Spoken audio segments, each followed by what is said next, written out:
So, welcome back to 3rd Age Reforged and to another battle replay, and today we're going to be on the Frozen Lake Bed, which for once lives up to its billing because it's the wintry version of the Frozen Lake Bed, which does also mean because of reshade the snow textures tend to be a little bit bright. Now, I have noticed that YouTube does tend to darken these things down a little bit when it processes through, and I've tried to edit things a little bit to make it a little bit less harsh, so I think it should be fine, but we'll see, I suppose.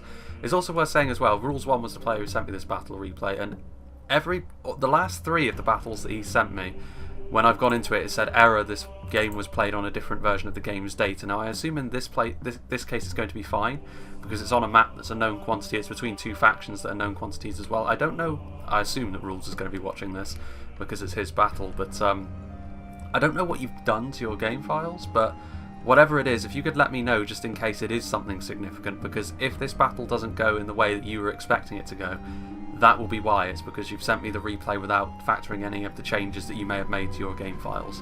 I don't think it's going to be too much of a problem in this case, but again, if this is a battle that's different to the one that you were expecting, that will be why. But yes, we're going to be seeing a battle between 2 factions with very different philosophies. They have only one thing in common really, and that is the fact that both of them lean more into their quality rather than any sort of quantity. On one side we have the Elves of Lindon, and on the other side we have the Dwarves of Erebor. So in Erebor's case, of course, we'll go through them first of all. They're much more about packing on the heavy armour in the way that the Dwarves are. They have a lot of range power, but it's close-up range power, so it's from their crossbows and from their axe throwers and the like. Both factions have got strong infantry, but in very different ways. Like I said, Erebor, of course, a little bit more heavily focused on the armour, and also armour piercing, really. You know, most of their shock infantry do tend to be stuff like heavy axemen. You won't see a dwarf wielding a big Zweihander after all. No heavy swordsmen in the dwarven factions, but armour piercing won't be all that useful in this case against Lindon, so I'll be interested to see how Erebor decide to approach the infantry engagement. And we do have a few Ironfoot warriors on the front line, especially when you upgrade the attack. Actually, the Ironfoot warriors are a very effective unit at fighting factions like the Elves, because they're capable of doing quite a lot of damage with those axes in hand, but also able to keep themselves alive with their high armour value long enough for that damage to take effect. Against some of the higher tier Lindon forces, they will still be pretty far outmatched, but at least against the very entry level Lindon stuff, they will at least be able to inflict some damage, which is more than can be said for quite a lot of other factions' sort of entry level line infantry.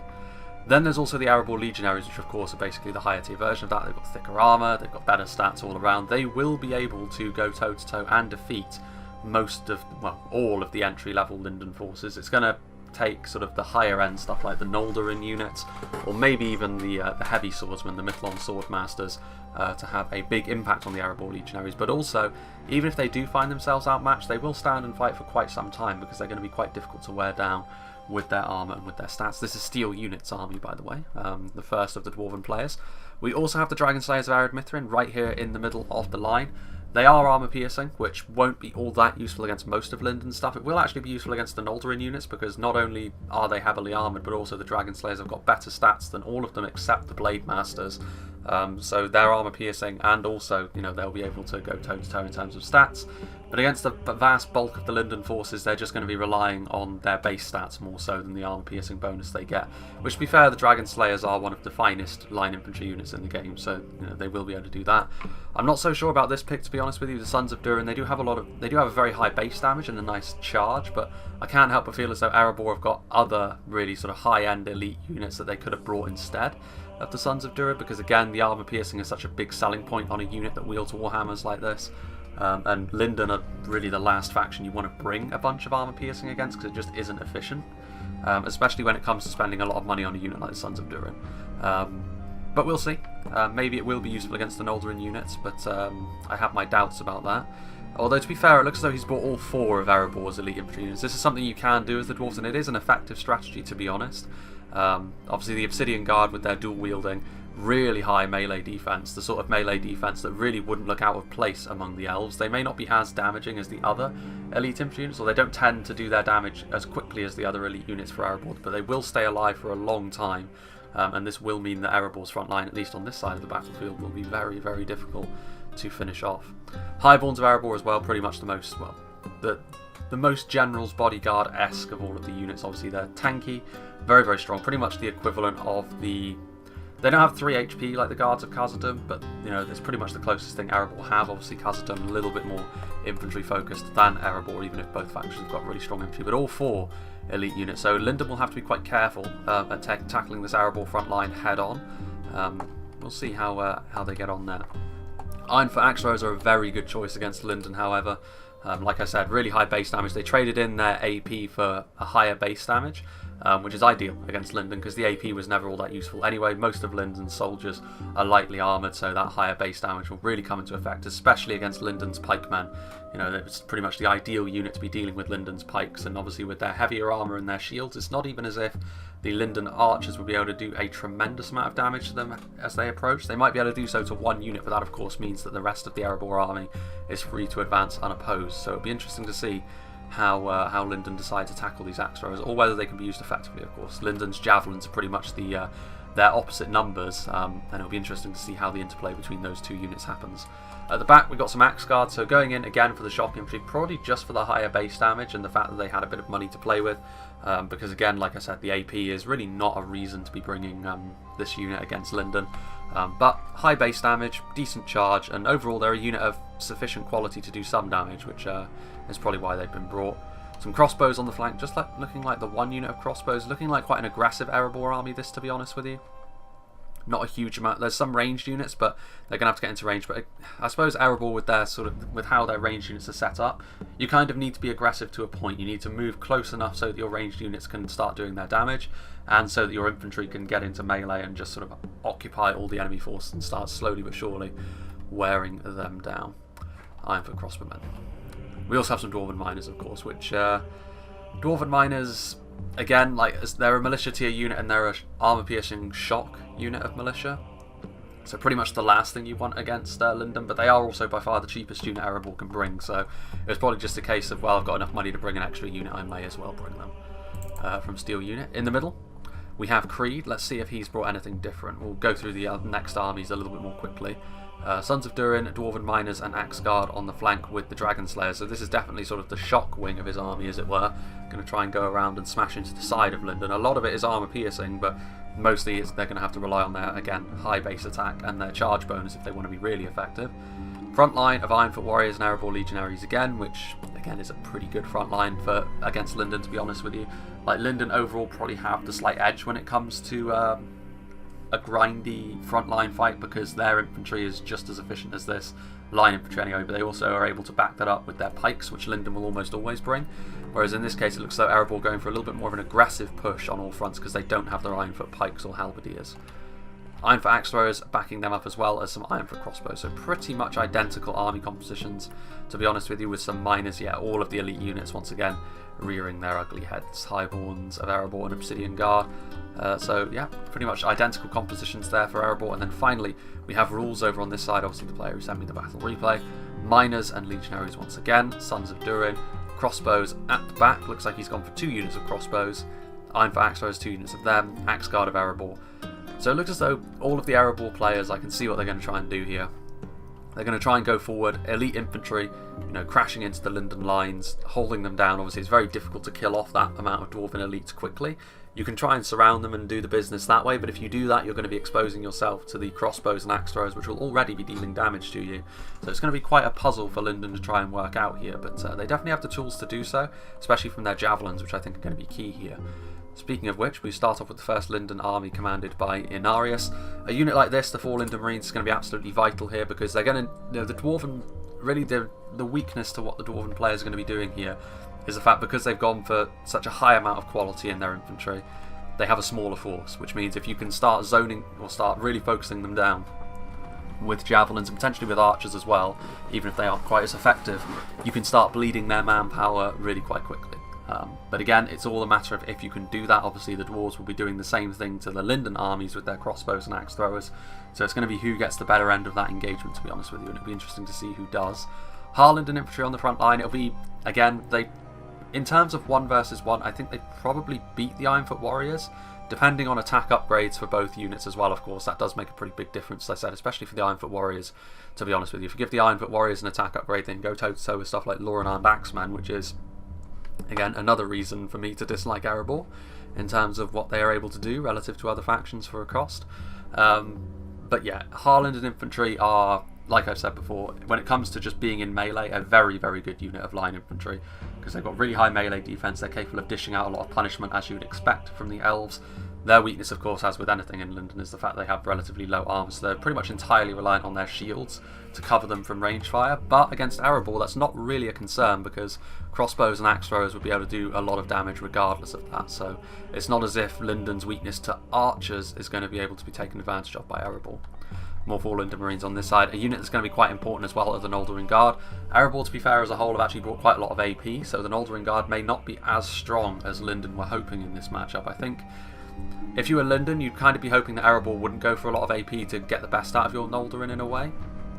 Obviously, this does mean that the rest of your army is fairly efficient against those units, but the Noldorin Guard are a really powerful unit, which if you can get the best out of them can really be one of those match-winning units for you over a long period of time. But in terms of overall quality, they should still be enough to defeat anything that isn't one of the multiple HP Dwarven units. It's just a shame that, as a whole, the Dwarves have got 12 of them on their side of the field, so it's going to be difficult for Lindon to deal with all of them. When I say it like that, it really does seem ridiculous, doesn't it? For Lindon Pikemen, they're going to be very important as well. They're going to need to try and hold those Dwarven elites at bay. It's very rare that you'll see the elves in a situation where there's so much quality on the other side that they're having to sort of hold them at bay rather than the other way around. But between the Mithlon Pikes and the For Lindon Pikes, they should be able to do that. It just depends on whether or not the axe throwers are able to do their thing or not. Mithlon Marines will also be important because, again, javelins, but also they're going to be better in melee against the Dwarven infantry than the For Lindon Marines. Still not to the extent that will probably be needed, but at the very least they'll be able to do some work should it come down to that. We have some Noldorin Guard, and the Blade Masters are here at the back as well. Obviously a very, very strong unit. In terms of overall quality, this unit does defeat anything that the Dwarves can throw at it. Probably the Dragon Slayers of Ered Mithrin would probably be the closest thing to overall quality that Erebor have, to my mind, because of the AP. But, you know, this unit alone probably won't be enough. I'm actually quite surprised, because there is one thing that Lindon can do against the Dwarves to good effect, and that's cavalry, and it doesn't look like Lindon have brought any cavalry. They may live to regret that dearly, because something like the Horse Lords of Ulmo here could be a real game changer charging into those elite units from the back. But Lindon have gone for a much more infantry focused approach. We have Death Eater here in the middle, who's gone for some archers as well. Harlingen Guard going for archers against the Dwarves is always an interesting move, especially against Erebor, because you know you're going to be able to outrange them, but you also know that Erebor is just going to march towards you and try to close that gap as quickly as possible. So how much damage the Harlingen Guard are going to be able to do here is going to be an interesting thing to behold.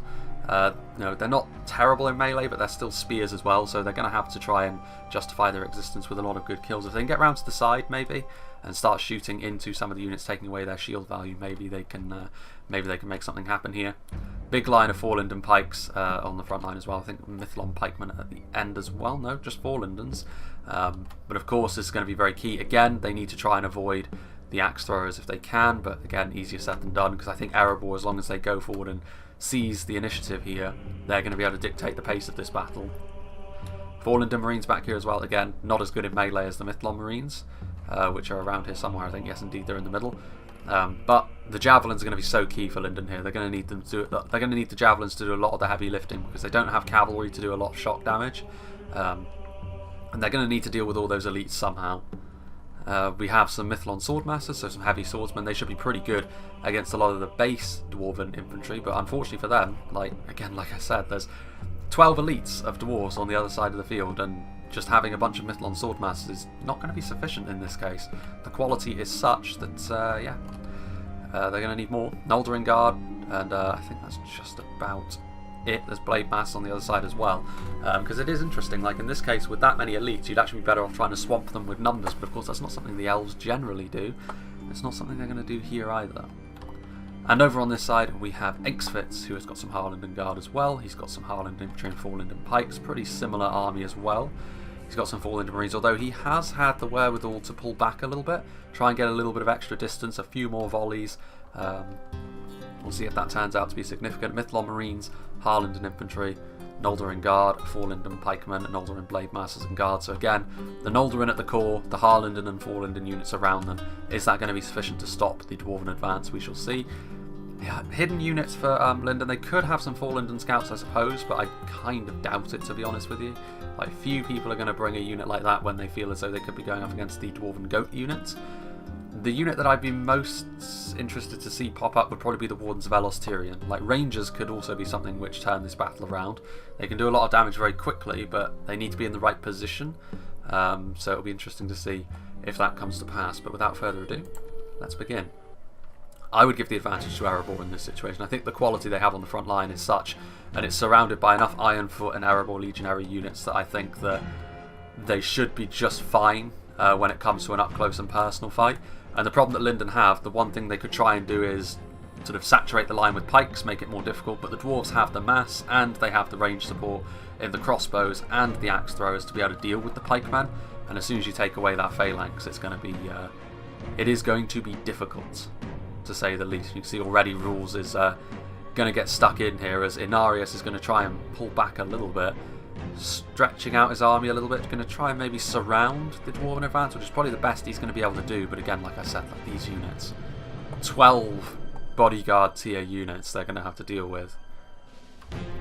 Absolute madness. Harlan Guard are starting to fire.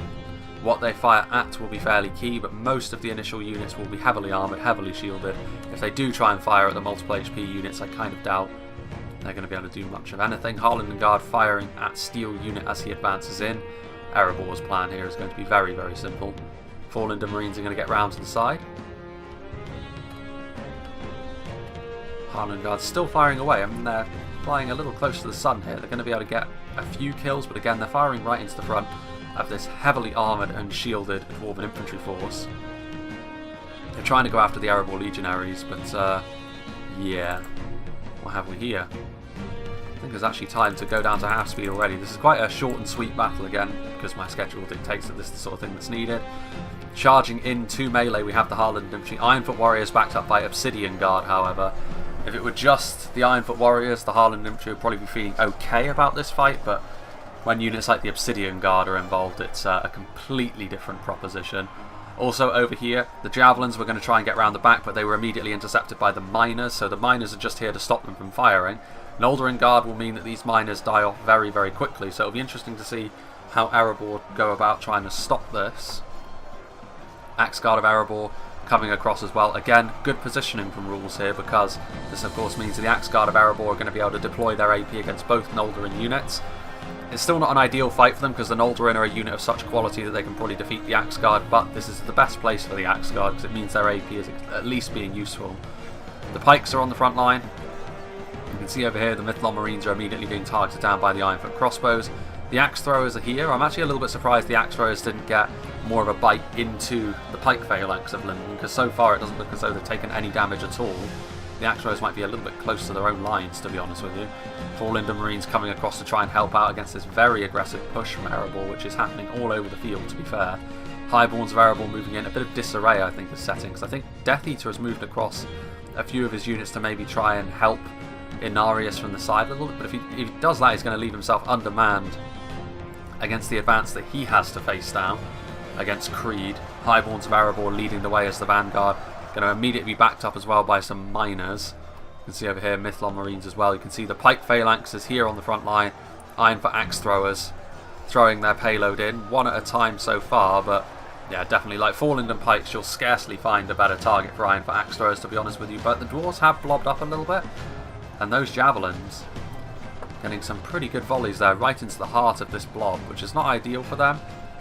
You can see over here as well Creed charging up onto this hill. Axe Guard of Erebor, as well as the Dwarven Miners coming in. The Sons of Durin also trying to make something happen. The Mithlon Swordmasters doing alright for the time being. They're also going to be backed up by some advancing pikemen. So far so good for Lindon, although it is very early doors at the moment. Harlan infantry are down here. We can see that the Highborns of Erebor have moved in to engage the Harlanden infantry. So Steel unit. So it's good to see like a good amount of coordination. The Erebor players clearly had a very clear battle plan going into this, which more often than not is enough to actually win you a battle. You know, if Lindon didn't have a cohesive plan that all three of them were going to follow, then you know, this already gives further advantage to Erebor in my mind. It's just a matter of if Lindon can organise their lines enough and allow their javelins to do enough damage to do the business against the Dwarven elites. Highborn's really burrowing into these pikes over here. One thing that Engsvitz does have, his sort of retreat, essentially, or his sort of deployment further back, does allow him to use the terrain a little bit more, which will really help, actually, his javelins and his archers do a bit of damage against steel units advancing army, so he does have that going for him.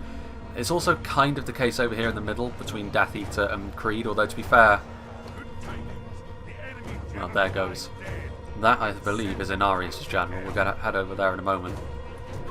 But over here, neither side really has a terrain advantage significantly. I mean, this Lindon Marine unit is really the only one that has the terrain to be able to bombard the enemy lines, but they are also taking a bunch of damage from the Iron Foot Axe Throwers from the lower ground, so giving as good as they get. But it is interesting, this does mean that the Iron Foot Axe Throwers are maybe not focusing down the pikemen as much as they would have liked, and as a result the pikes are actually holding on very well in the middle over here, doing the business against the basic Dwarven units. Further back, meanwhile, the units that did manage to filter in behind the lines, Highborns of Erebor and the Miners, facing off against the Noldorin Guard and a unit of pikemen that were already back here as well. The Noldorin Blade Masters are also over here, and they're going to be ripping the Axe Guard of Erebor limb from limb. Also, these 4 Lindon Marines from Death Eater that I think were trying to go over and support his ally Inarius are being engaged by the stragglers of this Axe Guard of Erebor unit. Harlingen Guard over here. They're fighting in melee apparently, like the Noldorin Guard are here also. They're going up against the Dwarven Miners, and of course, you know, Noldorin Guard are easily going to be able to defeat them. But elsewhere, you can see over here the Lindon Pikes on the front line. The Dwarves so far doing good things here in the middle. You can see where the Ironfoot Warriors and the Highborns of Erebor were. There's also the Dragon Slayer, so a big concentration of Dwarven quality, and as a result, there's not really much left of Lindon's lines over here, especially when they've been backed up by the ranged units as well. There has been some flanking from Lindon going on though. Inarius has managed to get his Noldorin Guard into the back lines, and at the very least, this has stopped the Ironfoot crossbows from having a free ride, but this unit of Noldorin Guard is also taking point-blank fire from the Ironfoot Axe Throwers. May not be AP, but the damage is still going to be fairly significant. Like, this is... He may be able to finish off some of the crossbows here, but you can see that the Noldorin Guard is so isolated and taking damage at a rate that means that, you know, they are shaken. Over here on this side, meanwhile, this is where Inarius' general did perish. You can see, though, he is moving forward. Mythalon Marines, they are shaken, unfortunately for them. You can see as well, I think the support from all of the dwarves over here, I think especially from the crossbows that were nearby over on that side, as well as the Sons of Durin, that AP did come in handy against the Noldorin units, which all moved over here as a blob except for the one on the other side. So this allowed Erebor to efficiently use their AP. And against Lindon, that is a rare thing.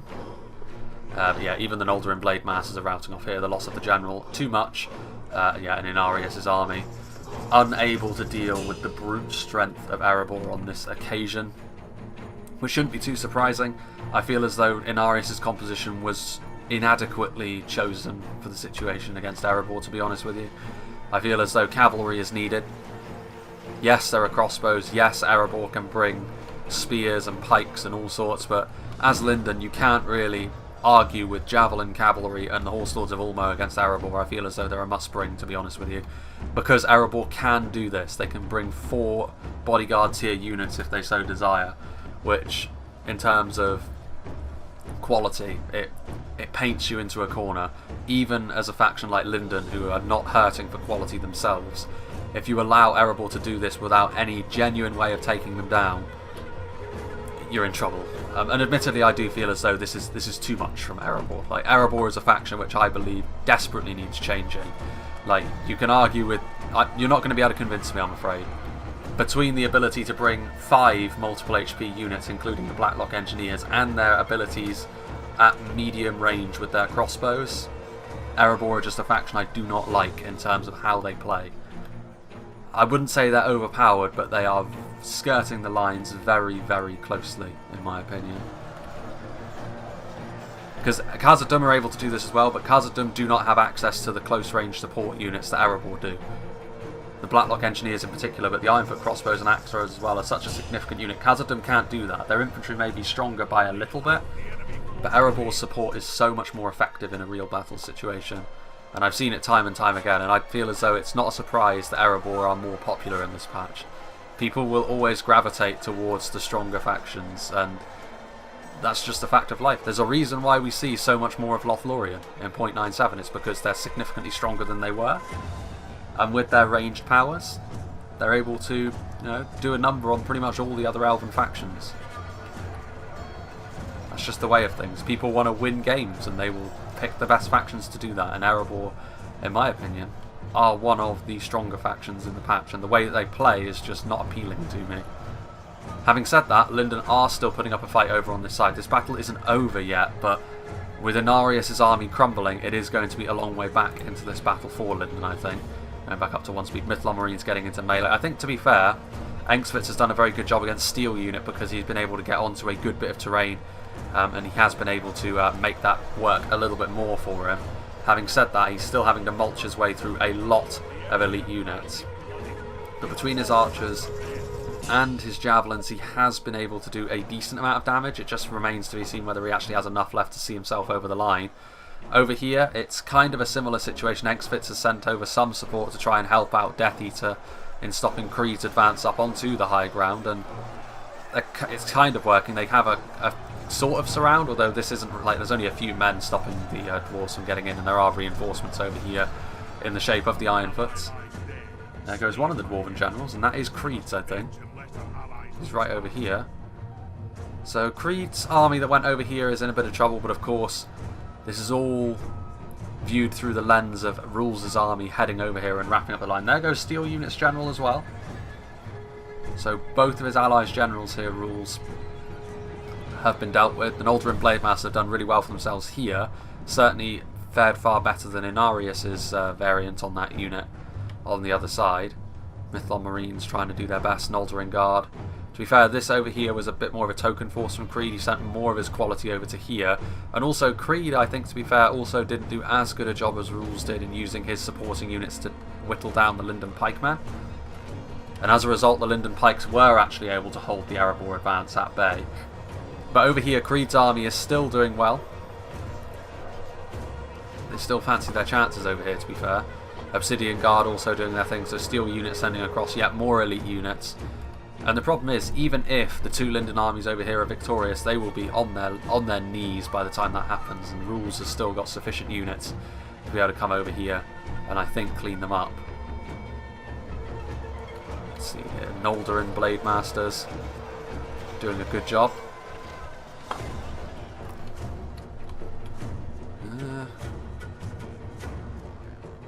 For Axe Throwers, they still have ammunition by the looks of things. There's still a healthy amount of Axe Guard of Erebor back here as well.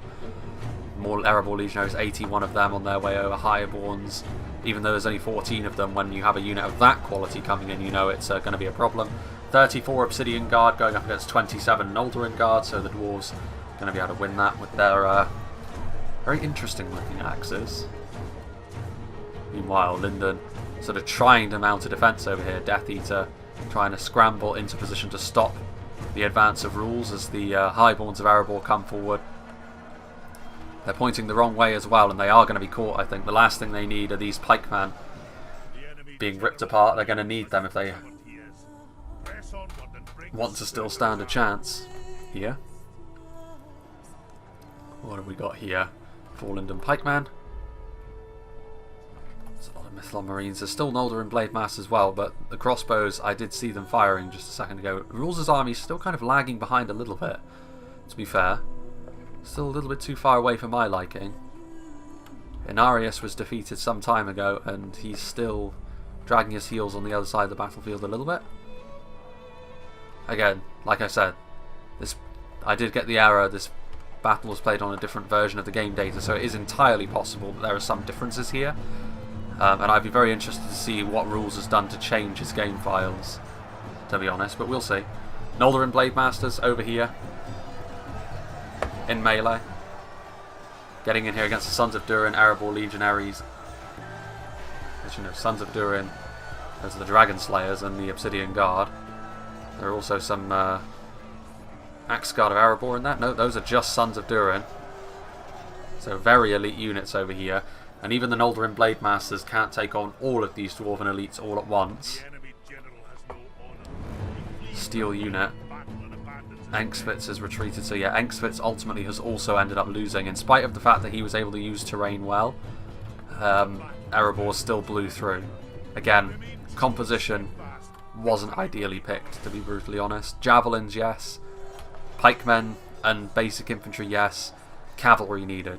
Cavalry sorely needed. Ironfoot warriors going up against the Harlingen infantry, grinding against one another. But with steel unit on the way over from this side, rules on the way from the other side.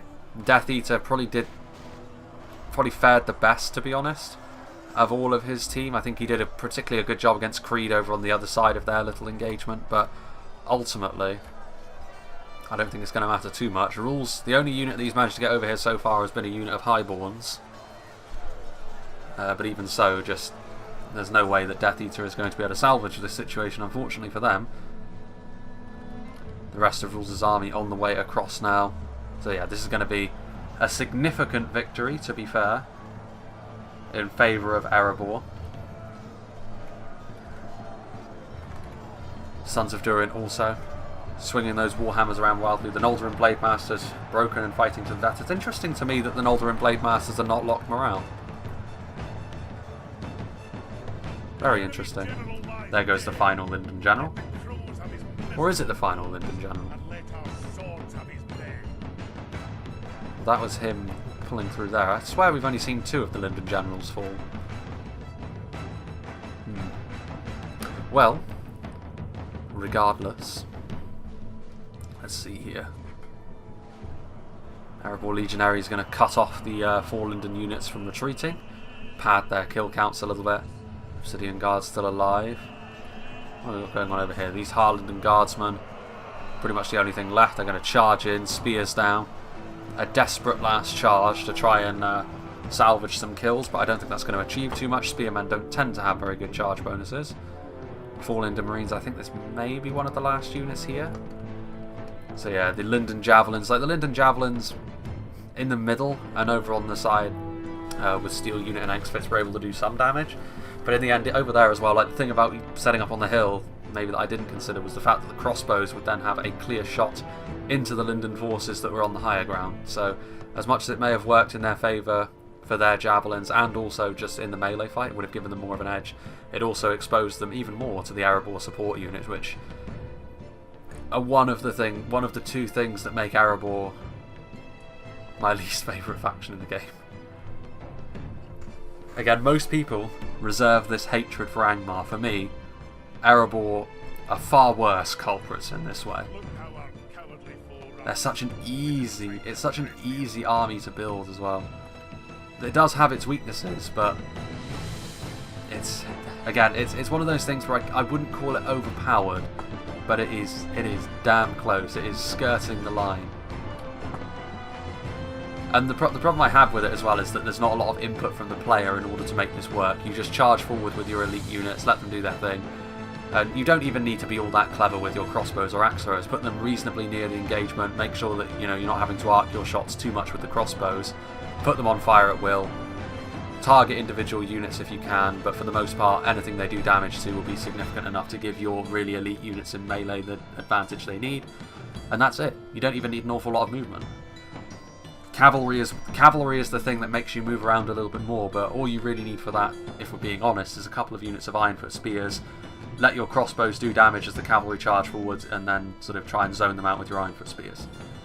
And that's all that's required. Not that I'm sort of complaining about Rules or his team here. Like they had a game plan, and I do feel as though they deserved the victory here because all 3 of the Erebor players clearly had a very solid game plan.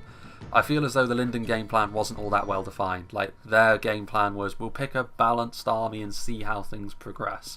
Whereas Erebor, in their selection screen, they clearly knew exactly what they wanted to do. We're going to move forward as a group with very similar army compositions. We're going to go for very similar styles as well. We're going to move forward, bully them in melee, use our support units to make sure they can't hold us at bay with their pikemen. And, the only thing we really need to worry about is their javelins, but as long as we can get units on them, it's not going to be too much of a problem. And Erebor executed that plan brilliantly well. But this has still been a good battle for me to voice, once again, my complaints about Erebor as a faction, because, again, like I said, I wouldn't call them overpowered. They do have weaknesses, and I feel as though if the Lindon players have been willing to go for the Mythlond Lancers and the Horse Lords of Ulmo, this Erebor composition in particular, because it doesn't have any sort of anti-cavalry really in the shape of spears, the Erebor armies would have been in some trouble, I think. You know, because you have more javelins on horseback, which can also then double as lance cavalry when they're out of ammunition, and the Horse Lords of Ulmo, which are a devastating unit of knights. Having said that, you know, it is what it is. Like, I feel as though if you're going to face off against Erebor, I think cavalry is something you can do, because while they do have the ability to zone it out, it does prevent something like this from happening. As far as what I would do to fix Erebor, I think they need to lose one of their bodyguard tier units. They don't need 4. I feel as though the Blacklock Engineers also shouldn't be multiple HP anyway. I think they should be reduced to 3 bodyguard tier infantry units that have multiple HP. And honestly, the one that I can see them losing, it's difficult really, because I feel as though the Obsidian Guard are unique enough that they should probably stay, because Khazad-dûm don't have an equivalent unit.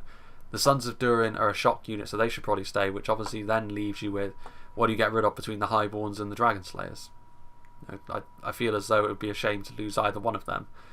But something needs to give in the hotfix. I mean, I still don't know when the hotfix is coming, to be fair. There's no real ETA on that. I feel as though development has kind of slowed a little bit ever since 0.97. Obviously, there was a lot of difficulties getting 0.97 out, and it probably burnt a lot of people on development out a little bit.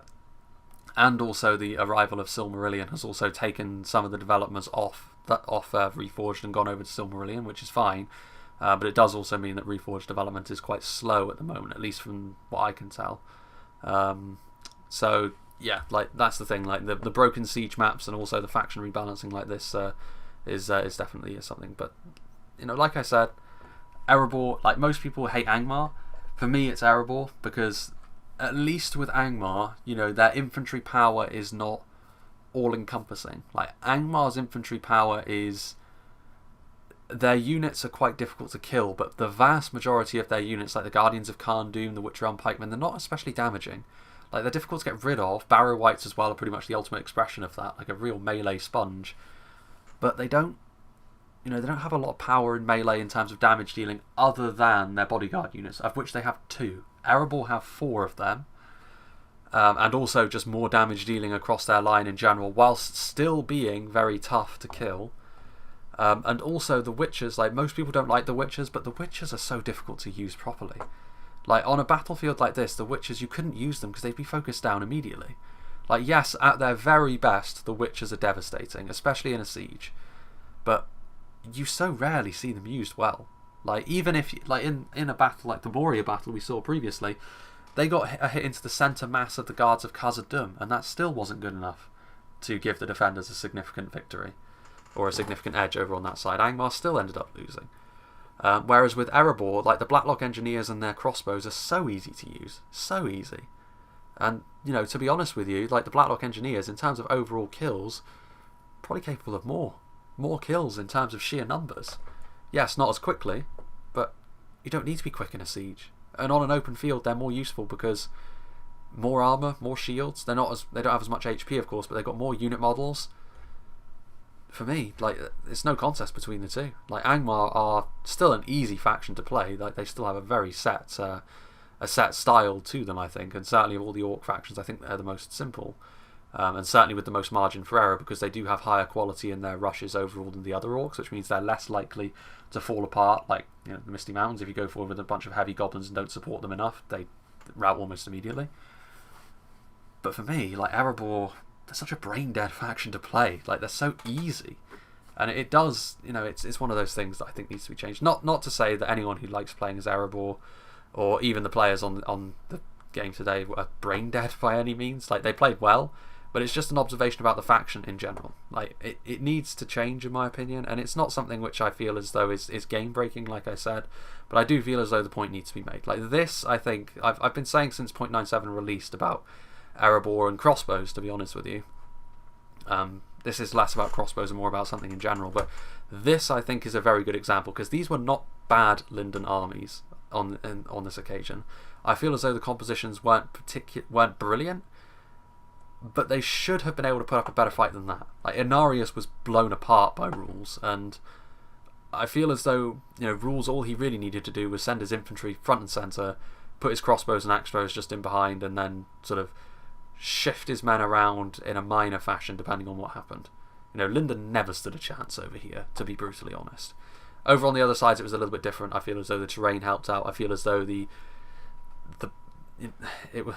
I mean, I feel as though I've said all I can say really about this battle, and the post ramble has gone on long enough, I think. But yeah, I think I think it bears sort of pointing out, like, a little bit of a long outro here more than anything. But I do feel as though it needs to be said. But regardless, big thank you to Rules for sending this battle to me, because it has given me the opportunity to rant about a faction I don't particularly like the style of at the moment. And also some good teamwork. I feel as though I've not really put as much of a spotlight on the good teamwork of the blue team on this occasion as I should have, because even if Erebor were a well-rounded faction to my mind, sort of like as they should be, Erebor still should have won that fight, because they had a much more clear game plan, and all three players, to varying degrees of competence, actually managed to execute it very well. Like, Rules in particular, very good. Over on this side as well, I think Steel Unit, despite the high ground, did very well. I think Creed probably had the hardest task of the bunch, because he had to go right through the middle, and he couldn't really swing wide in the way that Steel Unit was able to. But he still did a reasonable job. Like, he may have lost in a 1v1 this, Creed. It's hard to say, though. Like, he still has, I don't know, he still has like a few Obsidian Guard. He still has enough, I think, that would have seen him over the line regardless. It would have been far closer in the middle, to give credit to Death Eater, but yeah. Regardless, I think that will do for this battle. As for the next one, oh yeah, it is also worth saying as well, Rules, I'm not sure whether this was the exact battle you witnessed or not, because of course, this version of the game was played on different files, so I don't know what it is you've changed. I don't know whether it was anything significant, but if it was, do let me know, because again, this may have all been for naught, and this may not have been the battle that he intended to show at all, but it wasn't complete madness, so this must have been the map and the factions, otherwise it would have been sort of units running around like headless chickens. So I can only assume that it wasn't all that big of a deal, whatever it is that should be different. But yeah, do let me know what the situation with that is, and also, like, if it is something significant, remember to send me the game files along with the replay. If it's just the replay, then errors may creep in. So if you're playing the game on like a different version or you've changed something, do let me know what it is. And if it is something significant, do remember to include that with sending me the replay file. That goes for just in general, not just to Rules. As for what is next, I did get sent something. I can't remember what the exact name of it was. But again, it'll be another sort of larger scale siege battle. Like, I feel as though I did 2 large scale sieges in a row, because of like my schedule. Once again, it's going to start to constrict, so I felt like a smaller battle would have been a good thing, and also a themed one as well. Obviously, elves versus dwarves, classic rivalry, and in this case, the dwarves really flexing their muscles. But yeah, I hope you enjoyed this. Hope you enjoyed my rant, and I hope you will join me for whatever is next.